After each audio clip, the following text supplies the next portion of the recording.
Hey guys, welcome to the world is your bowl of noodles, slurp noodles, and chat. I am the host, Jordan Ibukwe, and well, today, thank you for coming on this podcast. I hope you guys are having a wonderful day.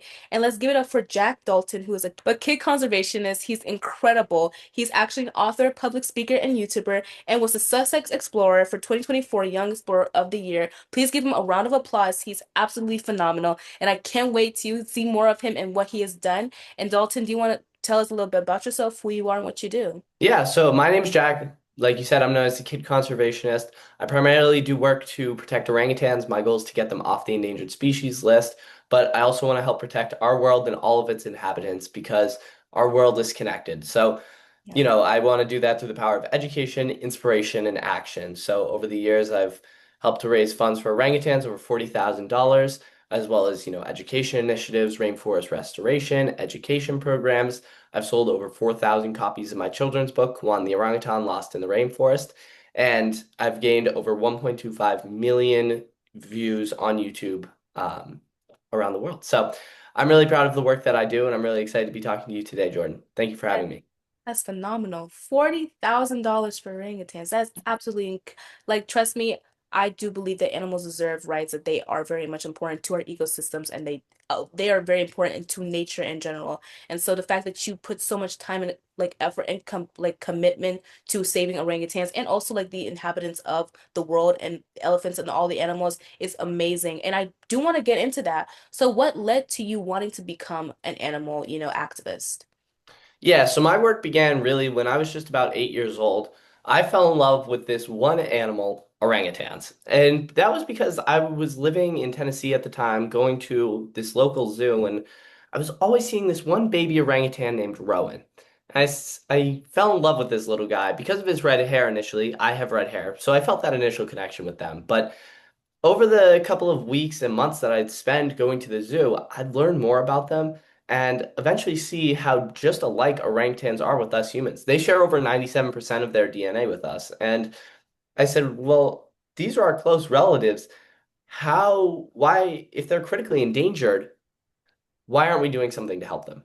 So I did. I took action, and that was how my work as a kid conservationist really started. I So wrote letters to companies. I started a YouTube channel. I ended up writing my children's book, One the Orangutan Lost in the Rainforest. And over the years, it's just grown into a much bigger project. And it's, connected to a lot of different international organizations. And it's really helping to make the world a better place. and how does it feel to see your mission become as big as it is now? That's a great question, actually. When I started, I was laser focused on orangutans. I loved orangutans so much. And I really wanted to incorporate what I love doing to help orangutans. Well, I love orangutans. I love, for example, making YouTube videos. So why don't I make YouTube videos about orangutans? I love orangutans. I enjoy reading and writing. I wrote a book about orangutans.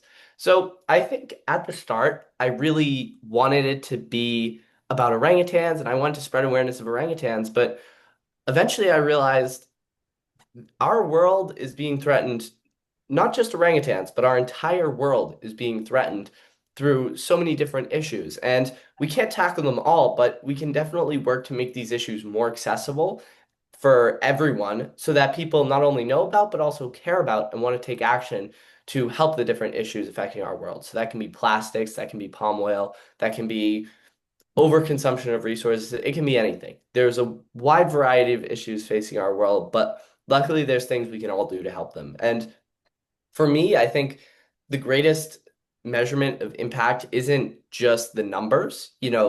Okay, 1 million views on YouTube. That's awesome. A lot of those are classrooms. These are kids being educated and inspired. But the thing that I think is the most meaningful to me is actually seeing that change firsthand. So I went into an elementary school a couple of weeks ago and I gave a presentation on orangutans, local issues, plastic pollution, etc. And I talked to these kids and I told them, a couple of ways they could help, including recycling. And their school didn't have a recycling program. And these kids, they said, hey, why doesn't our school have a recycling program? Right. And they reached out to the local mayor. He sponsored their recycling program, and now that school recycles. So seeing that change firsthand and knowing that that's a change that it's a possibility for change all around the world, that's what really keeps me inspired. And it shows not just the local, but the global impact. Wow, that's amazing because you took it from small steps, of course. Like you Yeah. said, there's a lot of issues that our world face with, sadly, climate change. You have deforestation, you have so many environmental, like, just impacts are going on around the world negative.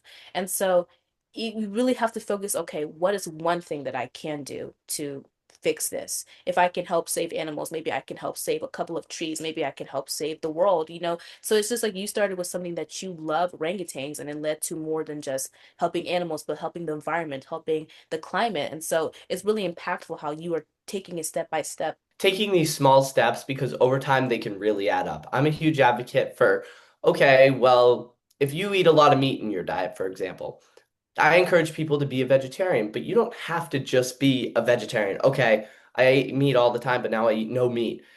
If, say, you could just reduce your meat consumption and little by little, you're going to reduce how much meat you eat, and that's still going to have an impact for our world. So I totally encourage, taking small steps, and that can lead to a much bigger impact. And the more people that take those small steps, the more of an impact that can be made. And I love what you do, but I know that it took a lot of trial and error, of course, to start up your movement. And so what do you think were the challenges with advocating for animals and also starting your like movement, like I said before? Yeah, so my project really took off. It started with a lot of encouragement and mentorship from Orangutan Alliance, who is an organization. They certify products palm oil free. They're based out of Australia. They're located, near Indonesia. They do a lot of work on the ground there.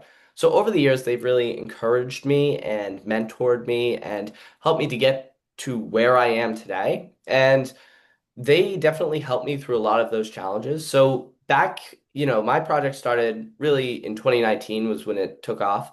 And, 2020, the pandemic hit. During that year, the plan was to go to Indonesia, and I was going to see wild orangutans for the first time. And unfortunately, that trip was canceled, as were a lot of interviews I had planned at the time with conservation experts to learn from them. And a lot of the work that I was doing just stopped. And that was honestly the first huge challenge that I faced as the kid conservationist. But I decided, well, how can I use this to my advantage? And because I was doing school from home, I said, well, I have a bit more time. I can put that time into YouTube videos. People were watching more YouTube videos than ever. I could do virtual interviews with experts. So even the ones that, I was going to see them locally and talk to them, I actually ended up interviewing Birute Mary Galdikas, who is the foremost researcher on orangutans, but she's not located anywhere near me. She was in California at the time, and I was only able to talk to her because of these Zoom meetings. So unfortunately, even though, trips to Indonesia were canceled, interviews were canceled, I was still able to make the best of that bad situation. And, if it wasn't for that, then I think, my YouTube channel wouldn't be where it is today. And eventually I was actually able to go to Indonesia. Because I had that extra time, I ended up writing my children's book, Kuan the Orangutan Lost in the Rainforest. And I wouldn't have had that children's book released for when we went to Indonesia, for when we were planning on going to Indonesia. But when the trip was rescheduled, I actually had released my book, and over 1,000 trees had already been fundraised for from the book. And when we went to Indonesia, we were actually able to help plant the trees that that book had raised the funds for. And that was just so powerful. And I guess getting to see that impact firsthand, it's you have these challenges, but to overcome them and, in the end, oftentimes it works out for the better. Exactly. And I want to know if you have a copy of your book right now with you by your side, and if you can describe or explain how it also came to play, like how you constructed the whole theme and everything like that. Yes, I do. Let me go grab it real quick. Okay, so this is my book, Come on the Orangutan, Lost in the Rainforest. That's my name, Jack Dalton. And for every copy sold, a tree is planted directly in the rainforest. So this is a book, I had always loved writing. And I decided I want to write a children's book, and it really led into Kwan the Orangutan. And it was difficult to write this book. There were a lot of different drafts, a lot of different stories being told, but eventually I came to the conclusion that I wanted it to be about a baby orangutan and its mother. And that's because the orangutan I first fell in love with, he was a baby. And the humanity that I really saw in him was the connection that he had with his mother. And I wanted to really bring that into my story. And so the story is about this baby orangutan. His name is Kuan, which means friend in the Malay language, the language where orangutan means person of the forest. So this little baby Kuan, he has a very close relationship with his mother, and like all orangutans, but he gets separated from her and he relies on the help of his rainforest friends to get him back. So he talks to rhinos, snakes, and even a sun bear, and they show through their dialogue how orangutans directly help the Indonesian rainforest, why they're so important to their ecosystem, and it really gets kids to care about the rainforest animals. So my book, it not only educates about orangutans, but the goal is really to get a younger audience to care about our world from a young age. That's amazing. And I love that you like center, of course, kids as well, because I feel like kids are they are everything. We are doing a lot of amazing stuff, especially you. And so just to get kids in the movement can really make a bigger impact. And also education. Like you said, education is very powerful. I support Yeah. that. It teaches people the stuff that we need to know. But I also want to know what are some like more environmental friendly tactics that bigger corporate companies can start doing for their businesses. Yeah, I mean the difficulty is, these larger companies, they're so huge and their primary focus is making Money. money. Yeah. And palm oil is a cheap product and it's useful in a lot of the items that a lot of companies produce. And that's why it's so popular. But for these companies using them, I'll take Ben& and Jerry's for example. Ben& and Jerry's used to use palm oil in some of their products, but over time, they're a company who has a set of core values. They want to help our world on a variety of different ways, but one way they do that is by helping our world and our environment. And when they found out, palm oil is harming orangutans, the rainforest, they decided from that point on, palm oil wouldn't be in any of their products. And to this day, Ben& and Jerry's still is a 100% palm oil free company. And a lot of companies can definitely, I think, probably use that as a framework. It starts with small steps. It starts with education, plan out, where they can go from there. And honestly, I'm a kid. I don't know much about the business side of that. But for us consumers, there's things we can do as well. A very common thing you'll find is, plastic toothbrushes and plastic tubes of toothpaste. But you can actually use bamboo toothbrushes, which are biodegradable, comes from a renewable resource. And I actually recently found these. They're toothpaste tablets, and they come in a little aluminum can so that, it's recyclable, it's refillable. And there's nowhere near the amount of waste that would be created from, a plastic tube of toothpaste. Oftentimes those will have palm oil, but these little toothpaste tabs don't. So there's little alternatives like that that you can take small steps and slowly phase out the products that, have palm oil, have a ton of plastic, so that eventually you can have a completely palm oil free, plastic free home. And the more people that do that, the more that we tell companies we don't want these products. We don't want to harm our environment. So until you change, we aren't going to support you. Okay. It feels like the more that you bring people along, the more that your voice will be heard. Because I Yeah. feel like if you, well, of course, one person can make a difference, but that one person can also affect or maybe bring in more people. And so your movement is, of course, growing to be a bigger movement day after day. And so I believe that more companies, especially bigger corporate companies, will listen to the public. But I want to go into more of like defining words because I know there we have animal rights and animal welfare. And so can you tell us the difference between those two words and maybe what they truly mean? To my knowledge, animal rights is, the actual set of laws that enforce animal welfare. And animal welfare is, just being kind to animals, treating animals well, and ensuring the well-being of these animals. Now, that's absolutely, I mean, it's so important for us to really think about animals as sentient beings. Animals they're not, us humans are animals. And if we think of ourselves as separate from the animal kingdom, then we aren't going to treat it with the same level of respect that we would treat another human. And we absolutely need to think of animals and the animal kingdom as our equals, as things to be treated with respect and with kindness, and in a way that doesn't harm them by benefiting ourselves. We need to have a mutual benefit to one another. Respect nature, that's very simple. Respect hurt and just we that's why I really love parks. I really love people who like put boundaries on certain beaches not to, interact with the animals because it's their space, is their Yeah. home. You shouldn't, you shouldn't like invade that because that's where they live. And because like we humans are as well animals. So we want the same respect, so we have to show the respect to the animals as well. Yeah. And I do want to get into of course, the treatment. And how does the treatment of animals connect to a broader environmental issue?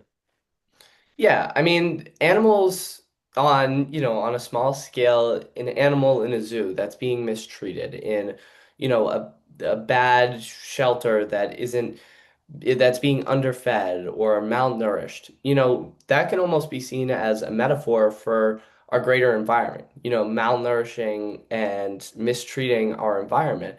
We need to treat not just, the individual animal, but also the environment as a whole with respect, with kindness, and with proper care. Yeah.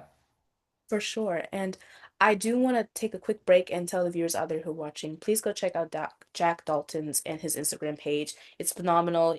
He's a very, like, just a wonderful person, and just what his impact is doing is bigger than just what you could ever imagine. So please go support him. And Jack, do you want to tell us about your YouTube channel as well so those who are watching can go check it out? Yeah, definitely. My YouTube channel is Kid Conservationist on YouTube. It has a lot of fun educational videos. It's one of my personal favorite projects that are connected with Kid Conservationist because you get to really experience nature in a fun way. And you're watching these videos, you're learning about our world, but the thing is, I try to do that in a fun, engaging way. As a kid who watches a lot of YouTube, I know what interests me and what engages me. And over time, I've been able to more and more incorporate that into my videos so that they truly are engaging. One of my favorite series on there. So if you're going to watch my YouTube channel, which I absolutely encourage you to do, please subscribe. Definitely check out the 10 in 10 series, which is 10 facts in 10 seconds. So every fact gets 10 seconds. There's 10 of them. Pretty easy, but it's a fun, fast-paced format. And you learn about orangutans, palm oil, the rainforest. I've about, I believe, 5 episodes now. So definitely check that out. And there's even beyond that, there's a lot of fun educational videos on whatever you're interested in. So definitely check it out. Comment what your favorite video you watched was. Yeah. Hey, you heard it. Go check out his YouTube channel, guys, and please as well go check out ours, the World Your Bowl Noodles, all that. But please go check out Jack Dalton's. And I do want to continue onto it. And I want to know, how can we reduce our environmental footprint in a way that also benefits animals? Yeah, I mean, those little steps of, changing from a plastic toothbrush to a bamboo toothbrush, taking a look at your cabinets and seeing, well, which products have palm oil, which ones don't. And for the ones that do use palm oil, maybe try and find an alternative to, maybe find products and reduce your palm oil consumption. The big thing is, take little steps and take realistic steps for you because if you do it all at once, then you're going to get overwhelmed and you're not even going to try and help the environment. Do it in a way that's, fun, interesting, and, those small steps to really make a larger impact. So the big thing is, just stick with it. And, sustainability isn't one small change, it's a lifestyle, it's a way of living, and just being more conscious about the things you buy and the things you do and how that actually affects our world because everything we do on a day-to-day basis actually has an impact in our greater world, the greater ecosystem of the world. Yeah.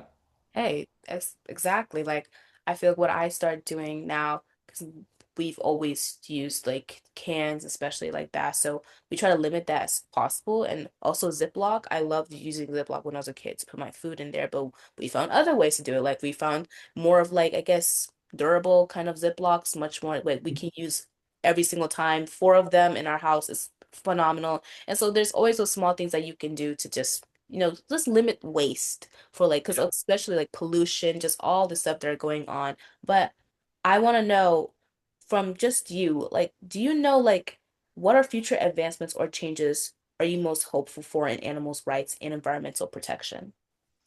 Yeah,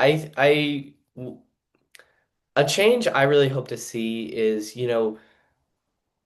laws being enforced and being put in place to not just, restore animal habitats, but also to preserve what we have left so that our world is in a good state, in a healthy state. And from there, we can continue to, build back, plant more trees. But at the rate currently, over 300 football fields worth of trees are being cut down every hour. And that's too fast. That's way too many trees, obviously. And we need to, first, we need to stop that rate. We need to bring that rate down so that less trees are being cut down, and then from there, replant those trees so that animals can regain the home they once had. Exactly. That's too fast. Yeah, That's a yeah, lot of trees. And of course, we need paper, but I feel like if we can find a way to create paper through other materials, I know there are papers like created and also just other stuff too that need wood. There are many other ways that you can create paper or those materials through other things. So it's just laziness, I think. Like you just don't want to learn how to do something else because once we have this way, we always stick to this way, but no, there's always other ways to help the environment. But I do, exactly. And it's very similar. Bamboo is a renewable wood. It grows much faster, and it's, a product that can be shaped and molded into a lot of things. There's bamboo paper, or, for example, paper that comes from sustainably managed forests or the recycled paper. So there's a lot of different ways that we can, get these products, and it's just a matter of actually implementing it. Yeah. and exactly like, but also people, I feel like a lot of those products are very expensive. If we think about it, United States, if I go buy a bamboo toothbrush, it's going to be a little more pricier than the regular plastic toothbrush. And so I guess people in different socio like economic backgrounds, it's different because some people might seem like, okay, I want to buy that plastic material because it's much more cheaper and it suits my budget, but I want to help the environment. So how do we kind of find a balance between that? Yeah, I think that's definitely a big issue with, more sustainable products is they tend to be on the more expensive side. But I think a big thing is, just taking a look, seeing, I guess, which products, trying your best to, again, those small steps. Okay, well, maybe I can't, buy a whole set of bamboo bed sheets and buy a million bamboo toothbrushes, but what are those little steps you can take so that, here's a good example, Ziploc bags. To use and then throw away a Ziploc bag, you would have, a dozen of them. You could go through that in maybe a week or two. Versus, reusable bags or, little beeswax wraps is something I use to, keep products fresh in place of Ziploc bags. They're reusable, they come from a renewable source.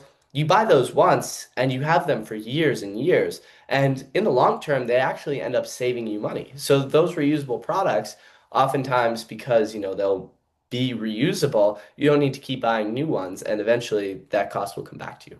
Exactly. And so I truly do believe that, especially it can be expensive, but if you can find maybe two things to reuse, if it means just buying just even toothbrushes, if it means just buying bamboo for maybe the rest of your life, toothbrushes, I think it can make an impact. Yeah. Even though it could be small, I think it can make a large impact. And if thousands of people around my community start doing it, maybe millions start doing it, it can really help do something. And so Yeah. I do want to lead into the second to last question. And I want to know why, it's very simple, but why do you think our voices matter? I think every person's voice matters. And for youth in particular, I mean, it's our world. It's our future. If we don't want to speak up, then our world is going to continue on this downwards trend. But when we speak up, when we use our voices to create change, then not only the present, but also the future is building towards a world where we can survive and thrive for years and years to come. So I absolutely, I encourage every person, but youth in particular, to speak up and use our voices because now is the time to make a change. And if we don't help our world now, we don't know when it will become too late. So it's so, so important for us to use our voices and create change now. Exactly. And just like Jack said, you can make a change now. You can start doing the change. You have the voice, you have the ability. You are young, I'm guessing whoever's watching this, but it doesn't matter who you are because you can make a change regardless. And it can start today. You don't have to wait for tomorrow. You can start saying, I want to help save more animals in the Amazon. I want to save more trees in Indonesia. It doesn't really matter who you are, but you have the capabilities of doing that. So it just takes hard work, commitment, and time. And I do want to lead into the last question. And I know this is kind of a little funny one out of theme, but I want to know, what is your favorite bowl of noodles or pasta? I've always loved ramen. I love it because, it's warm, but it's delicious. And you have the noodles, so there's the texture. Hmm. So, ramen, easily ramen. Spicy ramen. I like spice. If you had to pick a specific one, do you have it like tteokbokki? Is there one that you consider? I mean, I don't even, to be honest with you, all ramen. I have a local ramen restaurant and I always order the tofu ramen. I mean, I'm a vegetarian, so I tend to, gravitate towards, products with tofu. So, because I've ended up really liking tofu. So, ramen with tofu, spicy ramen with tofu. Hey, I love myself a good mac and cheese. I don't know if that's considered like noodles, but I call it the pasta area. But I do love ramen. I've always grew up, I'm Nigerian, so there's like a staple noodle like Indomie that we always eat in our house. It's not healthy, but There it's very much delicious and it's my childhood. So just it's you go. amazing. But thank you so much, Jack, for being on this podcast. You are absolutely phenomenal. You're very educated and very far beyond your years, and I can see your movement grow more and more throughout the years to be super successful. And just keep stick and please keep sticking up for the orangutans and as well as Indonesia and just the animals. And please keep making an impact and making your voice be heard. Yeah, thank you so much, Jordan. Thank you for having me today. And, you know, keep using your voice and your platform to do good in this world. So thank you very much for having me and, keep up the great work. Thank you so much. Have a wonderful day. Yeah, thank you. You as well.